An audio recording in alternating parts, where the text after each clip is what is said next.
Assalamualaikum warahmatullahi wabarakatuh. Perkenalkan, nama saya Adi Nabila.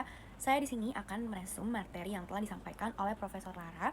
Beliau adalah seorang neuroscientist dan terapi fisik yang berkonsep pada otak plastik Anda atau Your Plastic Brain and Neuroplasticitas. Nah, dari pembahasan atau materi yang telah disampaikan oleh Profesor, membahas tentang revolusi dan neuroscience modern, yaitu konsep neuroplastisitas atau kemampuan otak untuk mengatur dan menyusun ulang dirinya sendiri secara konstan sepanjang hidup sebagai respon terhadap pengalaman.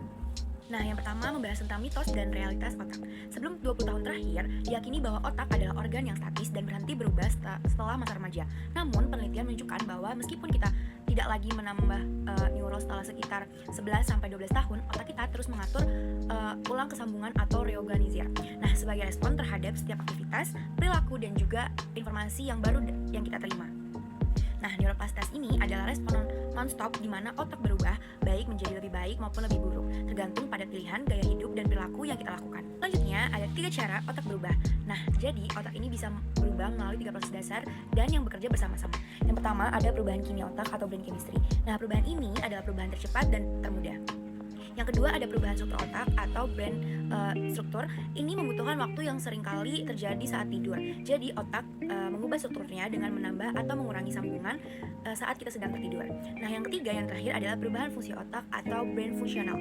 Nah, ini adalah cara bagaimana perubahan wilayah otak berfungsi bersama-sama dalam konser atau konteks ini, atau dalam urut yang tepat untuk mendukung pembelajaran.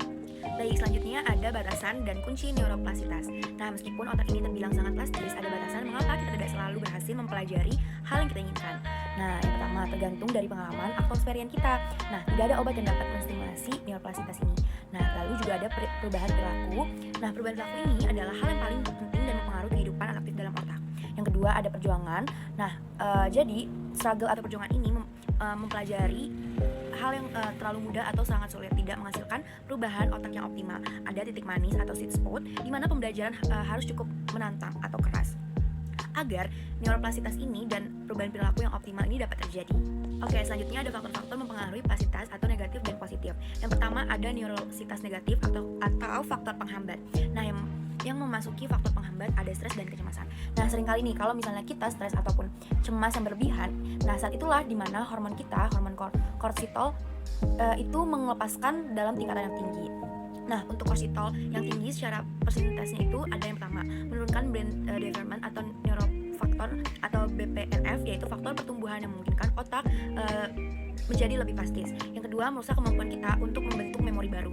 Yang ketiga adalah dalam jangka panjang menyebabkan atrofi atau penyusutan struktur memori utama di otak kita. Yang kedua, ada neuroplastisitas positif atau intervensi. 3 cara efektif untuk mengelola kortisol dan meningkatkan plastisitas. Yang pertama, ada meditasi. Nah, kenapa sih kita harus meditasi? Jadi terapi meditasi itu termasuk mindfulness atau telah terbukti secara signifikan menurunkan kortisol dan tekanan tinggi atau bisa menurunkan stres. Yang kedua, dengan cara tidur. Nah, tidur juga meningkatkan durasi dan kita juga bisa tidur dengan durasi 6 menjadi 8 jam dapat mengurangi hormon stres kortisol sehingga 50%. Lalu, tidur sendiri juga penting untuk melakukan perubahan struktural yang mendasari memori jangka panjang. Nah, yang 3 ada olahraga. Nah, olahraga ini bisa termasuk latihan fisik, khususnya intervensi tinggi, misalnya 9 menit bersepeda pada 90% kapasitas maksimal, secara jangka panjang menurunkan kortisol dan meningkatkan aliran darah, dan secara signifikan meningkatkan BDNF tadi, yang mempersiapkan otak untuk belajar atau training the brain to learn. Oke, yang terakhir adalah pembelajaran personal atau personalized learning.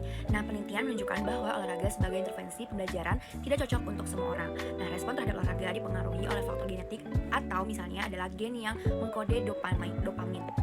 Oleh karena itu, tujuan akhir dari penelitian ini adalah mendorong pembelajaran untuk dipersonalisasi atau personalized learn.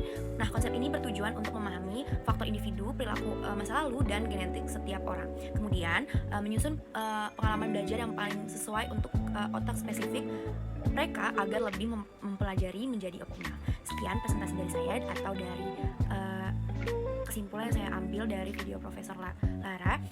Sekiranya mohon maaf jika ada salah kata. Sekian dari saya. Wassalamualaikum warahmatullahi wabarakatuh.